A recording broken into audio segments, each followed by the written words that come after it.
In the start of the season, you said that you will be part of the all-defensive team, all defensive player of the year. You ended up being part of the all EuroLeague team. This is for the better or for the worse? They don't notice what you are doing in the game. No, they don't, and I've always said that. But I'll keep it that way because I don't want to like become a target. But like if you watch the games, there's situations I'm in where okay, I'll speak this way. For example, Monaco. I didn't have to guard Mike James or Kobo or Lloyd. And you guys, how is that possible? It was because they didn't want to set the pick and roll because they don't want me to switch. Because our defense with the Blossom game was to switch because he can shoot. And if they switch, then I'm the primary defender. So I didn't have to play defense on them because of my ability to play defense. And I think stuff like that goes unnoticed because I'm not on the ball. I'm not stealing the ball because I don't have to guard the ball because they make sure I don't guard the ball by not involving me. Does that make sense? Totally, and you tease me to speak about basketball, but I think that our point is different. You just said that you never read fiction. What do you like to read? I have two categories in my phones. I take recommendations from people. One is Black and African history, and then the other one is called Others.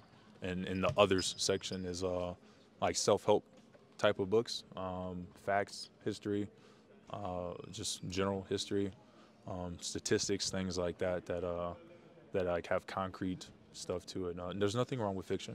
I just would rather, if I read something, I'd rather learn something, you know. So, what's your favorite movie lately? Because I guess the fiction part gets covered by other media, not by books. Yeah, so I just watched The Game. I saw an Instagram reel, and it was like top 5 like mind bender movies, and one was called The Game. It came out in 1997. By David Fincher. You know that one? Totally know it. Oh, good. Wow, God, bravo. I had never heard of it. So I watched The Game, and before that, I watched Don't Worry, Darling. Good movie. I was shocked because when I saw Harry Styles in it, I think he was in it, I said, what is this movie going to be about? Harry Styles in this movie.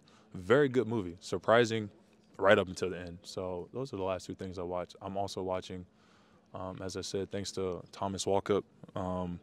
He's always, in Jalgiris, he was always like, oh, Curb, you got to watch Curb. Larry Davis is the greatest. So I'm watching Curb Your Enthusiasm. Don't love it, but it's getting better. It's getting better. And there's a scene that Tom always showed me where, like, I'm starting to understand the humor Larry David has, where it's like, it's not obvious in your face humor, similar to that of The Office, but like Larry, he was taking a pill and he didn't have water.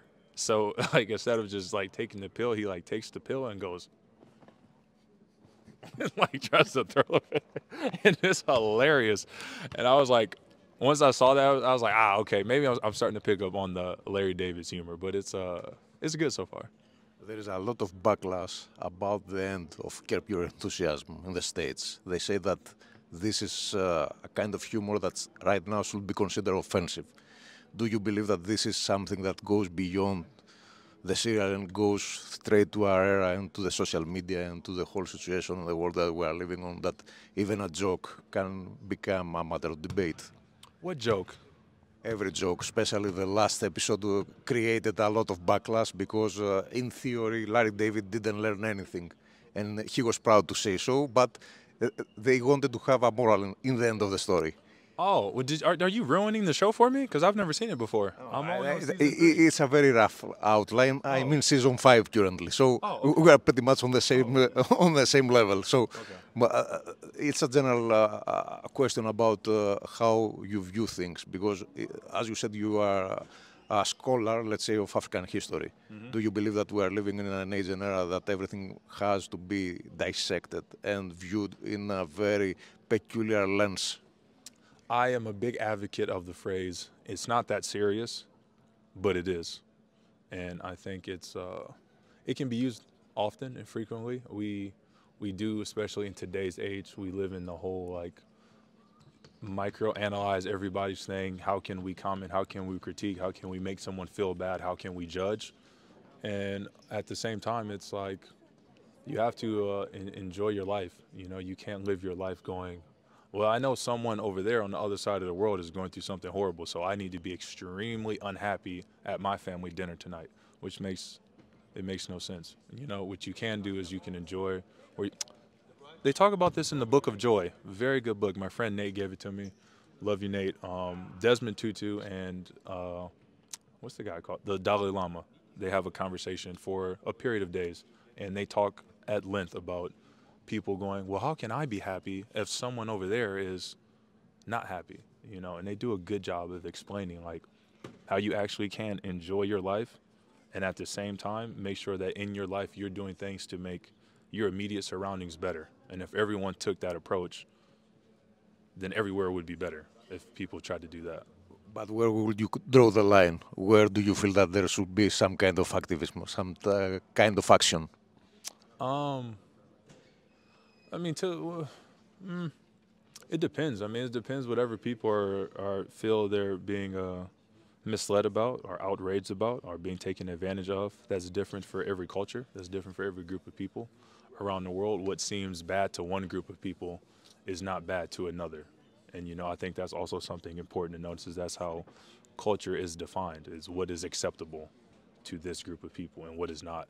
And you can't put a blanket around civilization and go, everyone needs to be outraged about this. There are some universal truths like war, famine, you know, any harm done to children, et cetera, where everyone should agree universally that these things are bad. But when you start to fine-tooth comb it and nitpick, you know, it's really just, it's up to user's choice, I guess, if you will. Is there a box and a blanket around athletes, especially in Europe? Around athletes? Probably. I think I've always said Europe is a more emotional sports place, and I've always tried to explain to people that the reason it is because there's less sports. So in America, let's say you're average guy. You have a college team you like, you have an NBA team you like, you have a hockey team maybe, you have a football team you like, there's some golfers, there's another college sport, there's this, you know, you're up to 7 teams already. In Europe, people have Fenerbahce, soccer, and maybe basketball. That's all they have, you know? So like all that anger, happiness, excitement, joy, angst that you put into 7 teams is only in one team. So like the seriousness is extremely like, and the passion, the best word to describe it, the passion is very, very high for those teams. And with that being said, it's kind of like slowly you start to see the unraveling of players being looked at as humans and not just, hey, you have to do your sport because my family's been cheering for generations for Fenerbahce and I need you to die in the gym and die on the court for me. Now they're like, oh, you like to do that. Oh, this player has a YouTube channel. Oh, this guy likes to do this. Oh, this guy travels. Wow. Oh, and they still play well? Crazy. I didn't know you could do both. So I think Europe is coming around to that. I can only speak on the basketball side. I'm not a football player, but yeah, I think it's changing. Is it changing, or do you feel confined in some aspects? No, I feel like I'm free to do anything. I mean, everyone knows every off day that's possible, I travel somewhere. I try to go somewhere. I have my little YouTube channel, Swiss TV. Subscribe. It's going to be footage from today. And yeah, I mean, I just try to live life. Life is very short. You don't get second chances. Rarely do you get another opportunity to say things you mean, do things you want, experiences that you may take. So you might as well do them, because all that's going to happen is when you go to sleep 2 weeks from now, you're going to be up at 1 a.m. thinking, man, I wish I would have done that, instead of, I'm glad I did that. One of those feels much better than the other one. And where do you fit in all this, the upcoming Final Four? I'm just a part of Fenerbahce Beko, part of the team, one of the guys. Obviously, I know I have a role that's more prominent than some of the other members on our team, but at the end of the day, we're all trying to achieve the same goal. And as I always say, the preparation is extremely important. I just want to make sure Nigel's his best Nigel and do everything I can to make sure that I'm prepared to help my team. And if I take care of that, do my best, when Nigel does his best, plays his best, we usually have a good chance of winning. So just try to do my part and help the guys make sure they do their parts. Do you feel that we finally get it?